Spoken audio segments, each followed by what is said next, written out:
आज बनवतो आपण धण्याचा सरबत. तो कसा बनवतात ते बघूया आणि त्यासाठी काय काय लागते ते बघूया. इथे आपण भांड्या घेतले, 2 वेलचे टाकतोय. आता आपण त्यात टाकतोय धणे. 2 ग्लास करायचं आपल्याला. 2 चमचे धणे घेतले, 2 वेलची घेतले, तर 2 चमचे खडीसाखर घेऊया.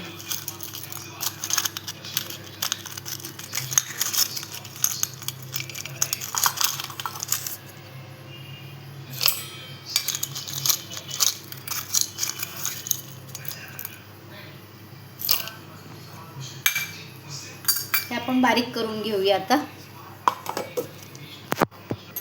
आता इथे आपण बारीक करून घेतलेलं आहे एकदम. बघू शकता तुम्ही अशी बारीक पावडर बनवून घेतलेली आहे.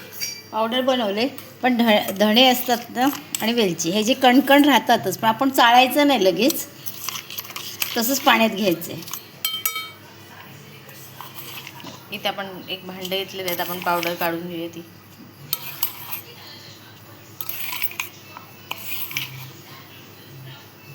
चार चमचे घेतले, हे एवढं राहिलं आहे आपलं.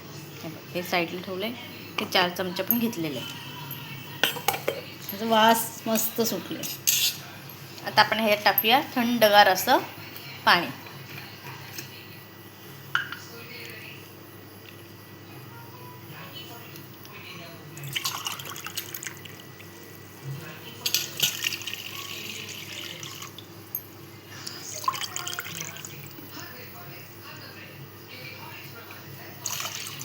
इथे 2 ग्लास आपण पाणी घेतलेलं मस्तपैकी. बघू शकता तुम्ही थंडगार असं. हे सरबत ना आधीपासून असं बनवून ठेवलं ना, ते हे धणे हे असे कणकण राहिलेत ना, वेलची धण्याचे, ह्याचा वास छान येतो सरबतला. आणि आपण लगेच आता असं बनवलं आणि लगेचच घेतलं गाळून, तर तेवढं वास धण्याचा आणि वेलचीचं येत नाही. म्हणून थोडं आधी 10-15 मिनटं आधी असं करून ठेवायचं. चाळून पण घ्यायचं नाही, असं डायरेक्ट पाण्यात टाकायचं. चांगलं ढवळून घेऊया आपण.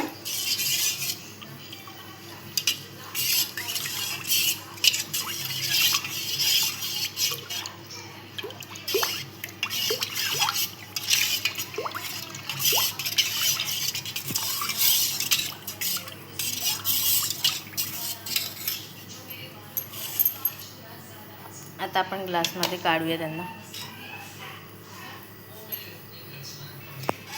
हे बघा, आता सरबतला असं कलर आला ना, एक 10-15 मिनटं असं करून ठेवला ना, तर आणखीन छान कलर येतो ह्याला. ह्यात हे सब्जा पण घालू शकतो.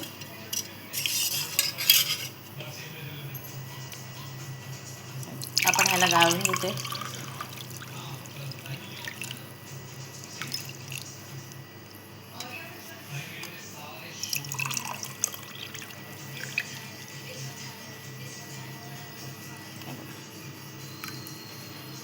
मस्तपैकी आपण त्याला आता गाळून घेतलेले बघू शकता. हे 10-15 मिनटं असं ठेवलं असतं ना पाण्यात टाकून, तर आणखीन ह्याच्यापेक्षा कलर आलं असतं. आणि आता गरमी आहे, प्यायला मग हे छान थंडावा मिळतो ह्यानी.